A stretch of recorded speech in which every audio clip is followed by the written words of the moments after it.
I just signed a request to Congress for critical security, economic, and humanitarian assistance to help Ukraine continue to counter Putin's aggression, and at a very pivotal moment. We need this bill to support Ukraine in this fight for freedom, and our NATO allies, our EU partners, they're going to pay their fair share of the cost as well, but we have to do this. We have to do our part as well, leading the alliance. The cost of this fight is not cheap, but caving to aggression is going to be more costly if we allow it to happen.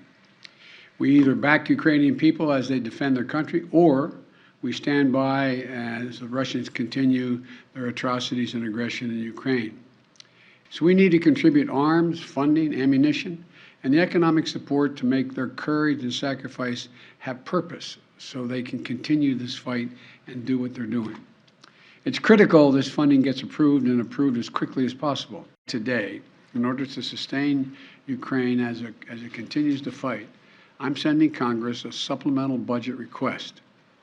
It's going to keep weapons and ammunition flowing without interruption to the brave Ukrainian fighters and continue delivering economic and humanitarian assistance to the Ukrainian people.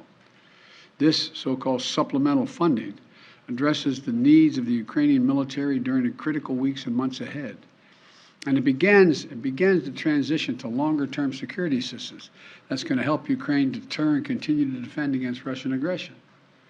This assistance would provide even more artillery, armored vehicles, anti-armored systems, anti-air capabilities that have been used so effectively thus far in the battlefield by the Ukrainian warriors. And it's going to deliver much-needed humanitarian assistance as well as food, water, medicine, shelter, and other aid to Ukrainians displaced by Russia's war, and provide aid for those seeking refuge in other countries from Ukraine. It's also going to help schools and hospitals open. It's going to allow pensions and social support to be paid to the Ukrainian people so they have something in their pocket. It's also going to provide critical resources to address food shortages around the globe. You know, there's a dinner this weekend, Celebrate the Press. Think of what the American press has done, the courage it's taken to stay in these war zones, the courage it's taken to report every single day. I've always had respect for the press, but I can't tell you how much respect I have watching them in these zones where they're under fire, risking their own lives to make sure the world hears the truth. We're going to continue to deliver critical support to Ukraine.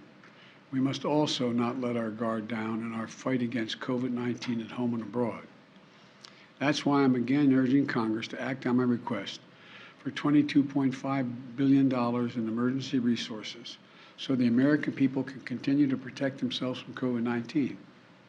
The reason we were so successful in the past is because I was able to work with drug manufacturers to order significant quantities of material we needed ahead of time to get in the front of the line. Without additional funding, we can't pre-order the amount of vaccines we need, and we risk losing our spot in line for vaccines that target multiple variants. We're running out of supply for therapeutics, like antiviral pills that we desperately need.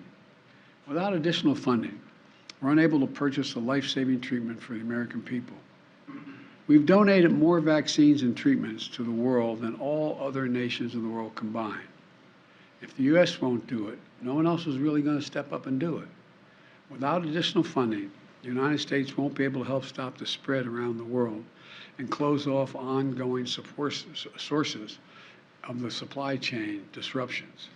Look, let's get both of these critical tasks done. It's great to see you here. Thank you for watching our work.